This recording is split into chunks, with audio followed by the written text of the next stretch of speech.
ওম শান্তি। আজি 28 মাৰ্চ 2025 বাবাৰ সাকাৰ মহাবাক্য।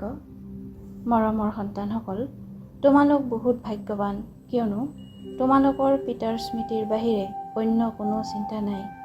এই পিতাৰতো তথাপিও বহুত খেয়াল চলি থাকে। প্ৰশ্ন: পিতাৰ যিসকল সুসন্তান তেওঁলোকৰ চিন কি হ'ব?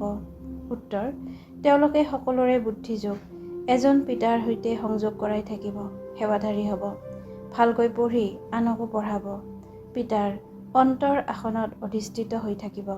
এনেকুৱা সুসন্তানেই পিতাৰ নাম উজ্জ্বল কৰে। যিয়ে নিজে পূৰা নপঢ়ে তেওঁ আনকো নষ্ট কৰে। এয়াও ড্ৰামাত নিৰ্ধাৰিত হৈ আছে। ধাৰণাৰ বাবে মুখ্য সাৰ: 1. পৰচিন্তনৰ বাৰ্তালাপৰ দ্বাৰা বাতাবৰণ নষ্ট কৰিব নালাগে। একান্তত বহি সঁচা প্ৰেমিকা হৈ নিজৰ প্ৰেমিকক স্মৰণ কৰিব লাগে। 2.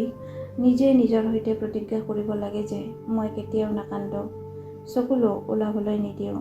যি সেৱাধাৰী পিতাৰ অন্তৰত অধিষ্ঠিত হৈ আছে তেওঁৰহে সংগ ল'ব লাগে। নিজৰ ৰেজিষ্টাৰ বহুত ভালকৈ ৰাখিব লাগে। বৰদান: শক্তিশালী বৃত্তিৰে মনৰ সেৱা কৰোঁতা বিশ্ব কল্যাণকাৰী হোৱা। বিশ্বৰ ধৰফৰাই থকা আত্মাসকলক মাৰ্গদৰ্শন কৰিবলৈ সাক্ষাৎ পিতাৰ সমান লাইট হাউচ, মাইট হাউচ হোৱা। লক্ষ্য ৰাখা যে প্ৰত্যেক আত্মাক কিবা নহয় কিবা দিব লাগে, লাগিলে মুক্তি দিয়া বা জীৱন মুক্তি দিয়া। সকলোৰে প্ৰতি মহাদানী আৰু বৰদানী হোৱা। এতিয়া নিজৰ নিজৰ স্থানৰ সেৱাটো কৰা, কিন্তু একোটা স্থানত থাকি মনৰ শক্তিৰে বায়ুমণ্ডল প্ৰকম্পনৰ দ্বাৰা বিশ্বৰ সেৱা কৰা।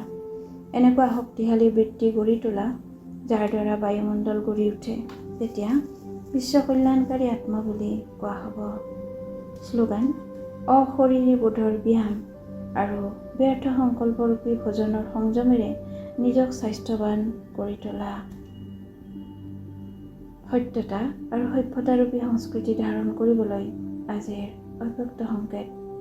এতিয়া নিজৰ ভাষণৰ ৰূপৰেখা নতুন কৰা। বিশ্বৰ শান্তিৰ ভাষণটো বহুত দিলা, কিন্তু আধ্যাত্মিক জ্ঞান আৰু শক্তি কি আৰু ইয়াৰ উৎস কোন, এইটো সত্যতা সভ্যতাপূৰ্বক সিদ্ধ কৰা। সকলোৱে যাতে বুজি পায় যে এয়া ভগৱানৰ কাৰ্য চলি আছে। মাতাসকলে বহুত ভাল কাৰ্য কৰি আছে।